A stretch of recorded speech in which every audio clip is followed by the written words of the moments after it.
विचारलाई कसरी कन्ट्रोल गर्न सकिन्छ त्यसो भए?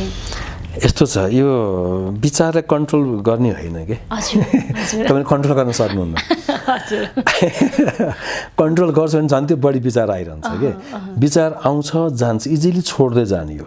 तपाईँको नेगेटिभ विचार आओस् पोजिटिभ विचार आओस् त्यसलाई छोडिदिनु, समातेर बस्नु होइन, बुझ्नु होइन। विचार आउँछ हाम्रो संस्कार छ, पूर्वजन्मका संस्कारहरू छन्। हाम्रो यो सिङ्गल लाइफ होइन नि त, कयौँ लाइफपछि हाम्रो लाइफ आएको छ नि त होइन।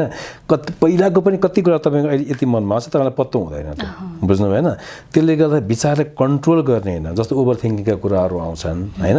अब त्यसलाई एकदम आइराख्यो भने पनि सिम्पल टेक्निक गर्छ, प्राणायामका विधिहरू छन् होइन। लङ ब्रिदिङहरू लियो भने विचार शून्यमा जान्छ होइन। त्यो ध्यानका कुराहरू छन्, त्यो गर्ने हो। तर विचार आयो भने त्यसरी डराउनु पर्दैन, आउँछ जान्छ आउँछ जान्छ, त कुनै पनि यहाँ टिक्दैन नि त, राइट। यसको मतलब आएको विचारहरूलाई सहजै स्वीकार गरेर चाहिँ अगाडि बढ्न पर्यो होइन? एकदम एकदम।